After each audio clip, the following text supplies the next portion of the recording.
আজকের গুরুত্বপূর্ণ আঞ্চলিক সংবাদে সবাইকে জানাই স্বাগতম। আজ 2 ডিসেম্বর সোমবার।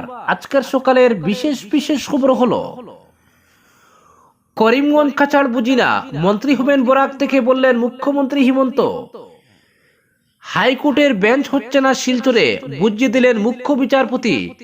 লক্ষ্মীপুরে জাকালা উদ্বোধন জজ কোর্ট ভবনের। পুরনো আর্থিক প্রতারণা মামলায় হাইলাকান্দির ডাকঘর কর্মী গ্রেফতার। বেসরকারি স্কুলে গরিব পূর্বদের 25% ভর্তি বাধ্যতামূলক, কড়া হাইকোর্ট। 25 ডিসেম্বরের মধ্যে পোর্টাল চালু করার শেষ সুযোগ শিক্ষা বিভাগকে। রামকৃষ্ণনগরে 3 ছাগল চোর আটক। এবং সর্বশেষ খবরটি হলো বাংলাদেশ চলো অভিযান ঘিরে লঙ্কাকাণ্ড সুতারকান্দিতে 20,000 লোকের মিছিল ভাঙল police BSF barricade.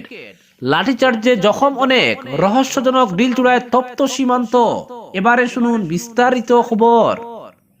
Cachar, Sreebhumi ও হাইলাকান্দিকে আলাদা করে দেখার কোনো মানে হয় না। এই 3টি জেলা মিলিয়েই বরাক উপত্যকা।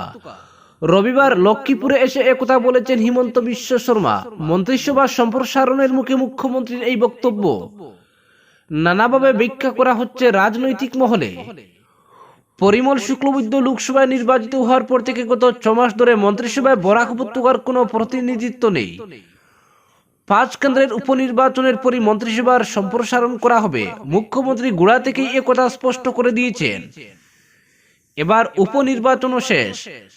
মুখ্যমন্ত্রী ইতিমধ্যেই সম্ভাব্য মন্ত্রিসভার একটি তালিকা অনুমোদনের জন্য দলের কেন্দ্রীয় কমিটির কাছে পাঠিয়েছেন।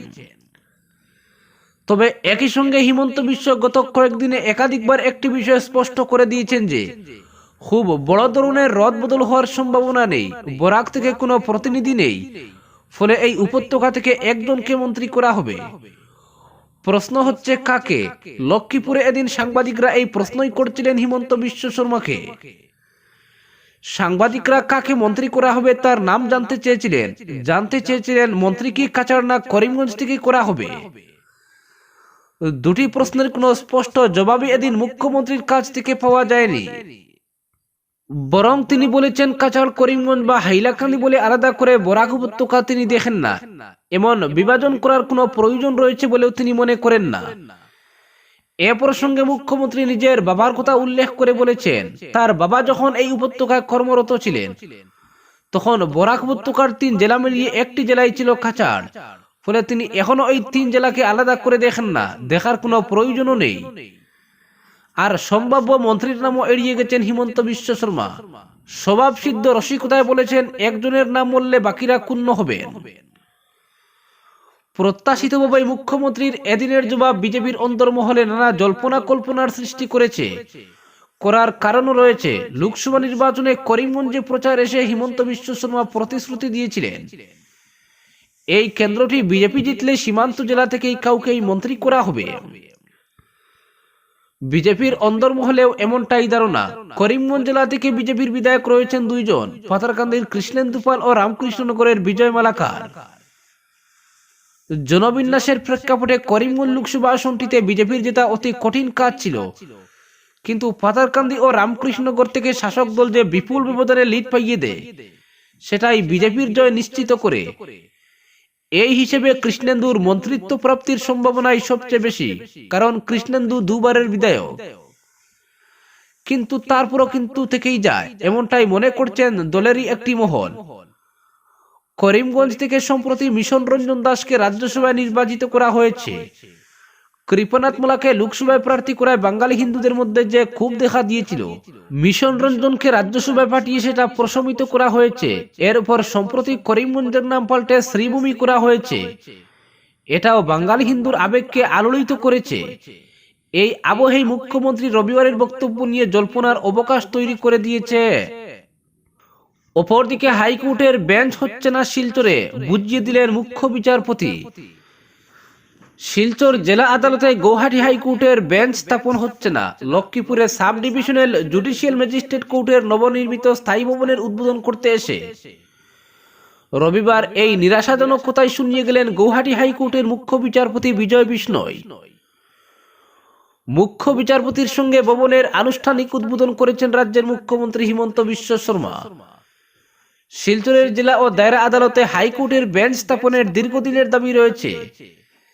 এদিনের অনুষ্ঠানে শিলচর বার সংস্থার সভাপতি দুলাল মিত্র বক্তব্যে মুখ্য বিচারপতির দৃষ্টি আকর্ষণ করে এই দাবি ফের উত্থাপন করেন। কিন্তু বক্তব্যে এর জবাব দিয়ে বিজয় বিষ্ণয় স্পষ্ট ভাষায় বলেন, বিচার ব্যবস্থা যথেষ্ট আধুনিক হয়েছে।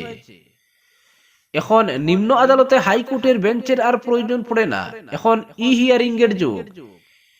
ই হিয়ারিং এর মাধ্যমে হাইকোর্টের বেঞ্চ এখন প্রত্যেক আইনজীবীর ড্রয়িং রুমে ঢুকে পড়েছে। ভিডিও হিয়ারিং এ হাইকোর্টের বিচারপতিদের বেঞ্চ যে কোনো জায়গার মামলার নিষ্পত্তি করে রায় দিয়ে দিচ্ছে।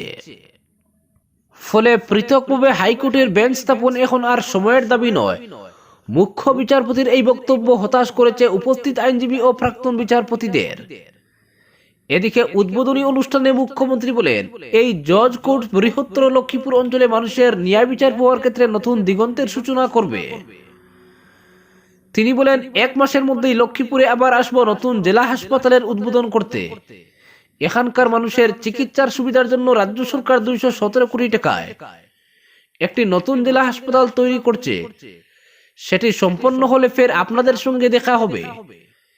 হিমন্ত বিশ্ব বলেন, এই মহকুমা আদালতে বিচার প্রক্রিয়া দ্রুত সম্পন্ন করাই হবে বিচারপতি ও আইনজীবীদের একমাত্র কাজ।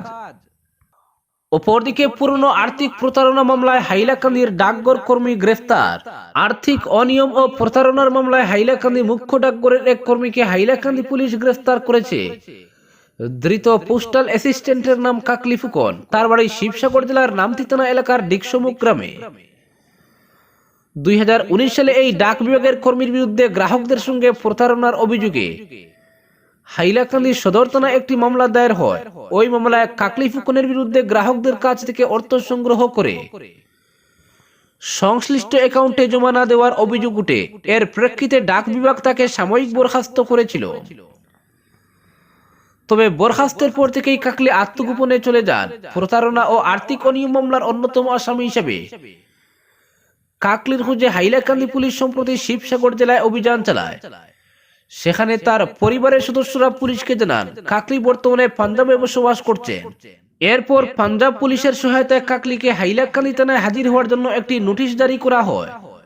গতকাল কাকলি হাইলাকান্দি থানায় উপস্থিত হলে পুলিশ তাকে গ্রেফতার করে আদালতে পেশ করে। উল্লেখ্য, হাইলাকান্দি ডাক বিভাগের অন্তত 6 জন গ্রাহকের টাকা আত্মসাৎ করার অভিযোগে 2019 সালে কাকলির বিরুদ্ধে মামলা দায়ের হয়। প্রাপ্ত তথ্য অনুযায়ী কাকলি ফুকন একসময় রাজ্য দলের ওয়েট লিফটার ছিলেন এবং ক্রীড়া পারদর্শিতার ভিত্তিতেই তিনি ডাক বিভাগে চাকরির সুযোগ পান। গ্রাহক প্রতারণার এই মামলার নিষ্পত্তির প্রক্রিয়া শুরু হওয়ায় ডাক বিভাগের গ্রাহকরা সন্তোষ প্রকাশ করেছেন। অপরদিকে বেসরকারি শিক্ষা প্রতিষ্ঠানে আর্থিকভাবে পিছিয়ে পড়া পরিবারের ছাত্রছাত্রীদের জন্য 25% আসন সংরক্ষণ করতে রাজ্য সরকার আগামী 25 ডিসেম্বরের মধ্যে কার্যকরী ব্যবস্থা গ্রহণ করবে। এর জন্য একটি পোর্টাল চালু করা হবে। দীর্ঘদিন ধরে রাজ্য সরকার এই বিষয়টিকে অবহেলা করে আসছিল। এবার গৌহাটি হাইকোর্ট এ নিয়ে একটি নির্দেশ জারি করেছে। খুব শীঘ্রই আদালত শিক্ষা বিভাগকে শেষ সুযোগ হিসেবে 25 ডিসেম্বর ধার্য করেছে। এই সময়সীমার মধ্যে শিক্ষা বিভাগকে আদালতের দেওয়া নির্দেশ অনুযায়ী ওয়েব পোর্টাল কার্যকরী করতে হবে। উল্লেখ্য, উই ফর গুয়াহাটি ফাউন্ডেশন নামের একটি সংস্থা এই বিষয়ে আদালতে জনস্বার্থ সম্পর্কিত একটি আবেদন দাখিল করেছিলেন। 30/2023 নম্বরে পঞ্জীয়ন হওয়া এই আবেদনের বেশ কয়েকটি শুনানির পর আদালত বিদ্যালয় শিক্ষা বিভাগকে আসন সংরক্ষণ সুনিশ্চিত করতে একটি ওয়েব পোর্টাল চালু করার নির্দেশ দিয়েছিল। কিন্তু সেই নির্দেশ শিক্ষা বিভাগ কার্যকর না করে আদালতের কাছে একাধিকবার অতিরিক্ত সময় চেয়েছিল। সাম্প্রতিককালে এই বিষয়ে একটি কার্যালয় নোটিশ জারি করা হয়। আদালতের প্রক্রিয়াটি যাতে স্থবির না হয় সেজন্য বিদ্যালয় শিক্ষা বিভাগকে চূড়ান্ত সময়সীমা ধার্য করে দেয়। সেই অনুযায়ী শিক্ষা বিভাগকে নির্দিষ্ট সময়ের মধ্যে একটি পোর্টাল চালু করতে হবে। লক্ষণীয় বিষয় হলো, আদালতের নির্দেশের পর শিক্ষার অধিকার আইন অনুযায়ী বেসরকারি শিক্ষা প্রতিষ্ঠানে 25% আসন গরিব শিক্ষার্থীকে নাম ভর্তির ব্যবস্থা করতে রাজ্য সরকার বাধ্য। আদালতের চাপে পড়ে শিক্ষা বিভাগ বেসরকারি বিদ্যালয়ে 25% গরিব পড়ুয়ার জন্য সংরক্ষণের ব্যবস্থা করতে এবার পোর্টাল খুলতে হবে। উল্লেখ্য, রাজ্য সরকার গরিব পড়ুয়াদের নাম ভর্তির জন্য সব জেলার বেসরকারি স্কুলের তালিকা প্রস্তুত করে বিনামূল্যে নাম ভর্তির ক্ষেত্রে এতদিন গা করেনি। নামি দামি বেসরকারি বিদ্যালয়গুলোতে 25% আসন সংরক্ষিত হলে গরিব ছাত্রছাত্রীরা অধ্যয়নের সুযোগ লাভ করবে। এদিকে শিক্ষা বিভাগ গরিব শিক্ষার্থীদের নাম ভর্তির জন্য প্রাথমিক ও মাধ্যমিক পর্যায়ে বেসরকারি বিদ্যালয়ের তালিকা প্রস্তুত করে রেখেছে। শিক্ষার অধিকার আইনের ভিত্তিতে 25% আসনের নাম ভর্তির জন্য প্রতি জেলার বেসরকারি স্কুলগুলোকে শনাক্ত করা হয়েছে। তবে নাম ভর্তির জন্য কোনো ধরনের কার্যকরী ব্যবস্থা রাজ্য সরকার গ্রহণ করেনি। জানা গেছে, প্রাথমিক শিক্ষা সঞ্চালকালয়ের আওতায় থাকা 2396টি বেসরকারি বিদ্যালয়ে গরিব পড়ুয়াদের 25% নাম ভর্তির জন্য তালিকা প্রস্তুত করা হয়েছে। মাধ্যমিক পর্যায়ে 1186টি বিদ্যালয় শনাক্ত করা হয়েছে। প্রাথমিক সঞ্চালকালয় শুধু কামরূপ মেট্রো জেলাতেই 28টি নামি দামি বিদ্যালয়কে চিহ্নিত করেছে। এই তালিকায় বহু অভিজাত বেসরকারি শিক্ষা প্রতিষ্ঠানের নাম রয়েছে। মাধ্যমিক পর্যায়ে যে 1186টি বিদ্যালয়ের নাম তালিকাভুক্ত করা হয়েছে তার মধ্যে সর্বাধিক 225টি রয়েছে গোয়ালপাড়া জেলাতে। মাধ্যমিক শিক্ষা সঞ্চালকালয়ের দেওয়া তথ্য মতে তালিকায় কামরূপ জেলায় রয়েছে 60টি বিদ্যালয়, কামরূপ মহানগর জেলায় 12টি স্কুল, সেইভাবে কাছাড়ে রয়েছে 84টি স্কুল, ধুবড়িতে 80টি, দরং ও দেওয়াজিতে 73টি, লখিমপুরে 54টি, নলবাড়িতে 44টি তালিকায় স্থান পেয়েছে। এছাড়াও হুজাইয়ে 1টি, বিশ্বনাথে 6টি, পশ্চিম কার্বি আংলংয়ে 2টি, চিরাঙ্গে 1টি, বরপেটায় 1টি বিদ্যালয় রয়েছে। এদিকে রাজ্য সরকার বেসরকারি বিদ্যালয়ের তালিকা প্রস্তুত করলেও শিক্ষা বিভাগ এটিকে কার্যকর না করায় হাইকোর্টের রুষের মুখে পড়েছে। অপরদিকে রামকৃষ্ণগড়ের 3 ছাগল চোর আটক। রামকৃষ্ণগড়ে ফের মাথাছাড়া দিয়ে উঠেছে গবাদি পশুর চোর চক্র। পিচ্ছি নেই রামকৃষ্ণনগরের পুলিশও। চোরদের সব ধরনের পরিকল্পনাকে বিফল করতে পুলিশ যেমন অ্যাকশন মুডে রয়েছে, স্থানীয়রাও রয়েছেন সজাগ। জানা গেছে, রবিবার সকাল আনুমানিক 9টা নাগাদ AS10 BC 4362 নম্বরের ইলেকট্রনিক্স অটো ছাগল সহ 3 চোরকে রামকৃষ্ণনগর কলেজ রোড এলাকায় পাকড়াও করেন স্থানীয়রা। পরে এদের পুলিশের হাতে সমঝে দেওয়া হয়। রবিবার থানার অফিসার ইনচার্জ সুরজ দত্ত জানিয়েছেন, রবিবার 3 চোরকে পাকড়াও করতে সক্ষম হলেও পালিয়ে গেছে একজন। ধৃতরা হলো দুর্লভচূড়া এলাকার অনুপ সিনহা, সুপ্রিম রায় এবং সৌরভ হাজাম। পুলিশ 3 চোর সহ উদ্ধার হওয়া ছাগল এবং অটোটিকে রামকৃষ্ণনগর থানায় নিয়ে আসে। কয়েক ঘন্টার জিজ্ঞাসাবাদের পর 146 নম্বরে একটি মামলা দাখিল করেছে পুলিশ। আজ এদের আদালতে প্রেরণ করা হবে। অপরদিকে চট্টগ্রামের কারাবন্দী সন্ন্যাসী চিন্ময় প্রভুর মুক্তির দাবিতে সনাতনী ঐক্যমঞ্চের ডাকা বাংলাদেশ চলো অভিযানকে কেন্দ্র করে উত্তপ্ত হলো শ্রীভূমি জেলার ভারত বাংলা সীমান্তের সুতারকান্দি এলাকা। আসাম পুলিশ, CRPF সহ BSF এর সঙ্গে আন্দোলনকারীদের সঙ্গে তুমুল দস্তাদস্তি হয়েছে, লাঠিচার্জ হয়েছে। এতে বেশ কজন আন্দোলনকারী জখম হয়েছেন, একজন আন্দোলনকারীর পা ভেঙেছে। এদিন বাংলাদেশ সরকারের বিরুদ্ধে প্রতিবাদ সাব্যস্ত করতে গিয়ে ভারতের এক জওয়ানের বিরুদ্ধে মারমুখী হয়ে ওঠেন আন্দোলনকারীরা। সুতারকান্দির সংলগ্ন উলুকান্দিতে এক সভার আয়োজন করা হয়। সভায় বক্তব্য রাখেন শিলচর শঙ্কর মঠের অধ্যক্ষ স্বামী বিজ্ঞানন্দ মহারাজ, শিলচর বুলানন্দ আশ্রমের ভুবন মহারাজ। এদিকে বাংলাদেশ চলো অভিযান নিয়ে যখন উত্তপ্ত ছিল সুতারকান্দি, তখন কাছাড় জেলায় অবস্থান করছিলেন মুখ্যমন্ত্রী হিমন্ত বিশ্ব শর্মা। তিনি সেখানে বসে বিধায়ক বিজয় মালাকারের মাধ্যমে একাধিকবার আন্দোলনের খোঁজ নিয়েছেন বলেও জানা গেছে। মূলত সংঘ পরিবারের নেতৃত্বে সনাতনী ঐক্যমঞ্চ নাম দিয়ে আন্দোলন হয়েছে। বৃহস্পতিবার রাতে সংঘ পরিবারের তরফে এই আন্দোলনের সিদ্ধান্ত নেওয়া হয়। দক্ষিণ আসাম প্রান্ত মিলিয়ে একযুগে এই আন্দোলনের ডাক দেয় সনাতনী ঐক্যমঞ্চ। বরাক উপত্যকার 3 জেলা সহ ডিমা হাসাও থেকেও গাড়ি ভর্তি মানুষ জড়ো হন শ্রীভূমিতে। এদিন বেলা 11টায় করিমগঞ্জ কলেজের ময়দান থেকে বিশাল বাইক র্যালি বের করা হয়। বাংলাদেশের অন্তর্বর্তী সরকার প্রধান মোহাম্মদ ইউনূসকে জঙ্গি নেতা আখ্যায়িত করে তুমুল স্লোগান দেন আন্দোলনকারীরা। পরে এই বাইক র্যালি পৌঁছায় উলুকান্দিতে। বাইক র্যালি পৌঁছার আগেই হাজার হাজার জনতা জমায়েত হয়ে যান উলুকান্দির খোলা ময়দানে। একাধিক বাসে চড়েও হাজার হাজার লোকজন আসেন উলুকান্দিতে। সেখানে আয়োজিত সভায় বাংলাদেশের ঘটনার তীব্র নিন্দা জানান তারা। চিন্ময় প্রভুকে অন্যায়ভাবে কারাগারে বন্দী করে রাখা হয়েছে, অভিযোগ তুলে সরব হন বক্তারা। তারা বলেন বাংলাদেশ গোটা বিশ্বের মধ্যে ঘৃণার পাত্র হয়ে দাঁড়িয়েছে, এরা একজন সাধুকে গ্রেফতার করেছে, মঠ মন্দিরে হামলা চালাচ্ছে। এমনকি বাঙালির গৌরব রবীন্দ্রনাথ ঠাকুর, নজরুল ইসলামের মূর্তি পর্যন্ত ভাঙচুর করছে। ইউনূসের আমলে বেছে বেছে হিন্দুদের উপর আক্রমণ করা হচ্ছে। মহিলারাও এদের কাছ থেকে রেহাই পাচ্ছেন না, এরা চরম নিকৃষ্ট আচরণ করছে বলেও ক্ষোভ ব্যক্ত করেন বক্তারা। সভা শেষে সুতারকান্দি বর্ডারে যাওয়ার কথা ঘোষণা করা হয় মাইকে। এরপরই জয় শ্রীরাম ধ্বনি দিয়ে উলুকান্দি থেকে সুতারকান্দি প্রায় 2 কিলোমিটার জায়গা ছুটে যান হাজার হাজার আন্দোলনকারী। সুতারকান্দি বর্ডারের অল্প আগেই 2টি ব্যারিকেড বসানো হয়।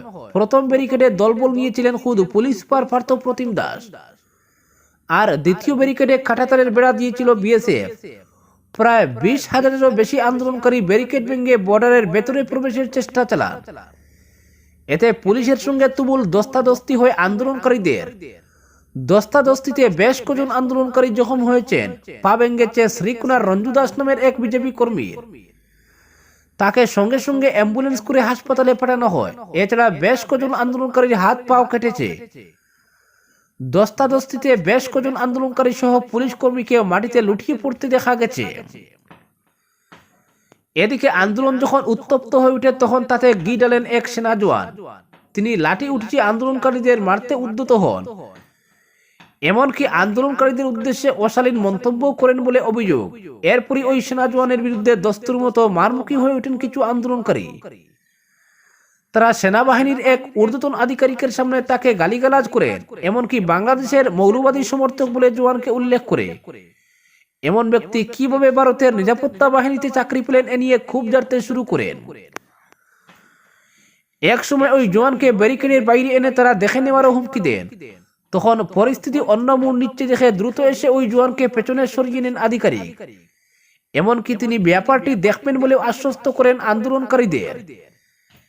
এরপরও আন্দোলনকারীরা ওই জওয়ানকে মৌলবাদ সমর্থক বলে ক্ষোভ ব্যক্ত করতে থাকেন।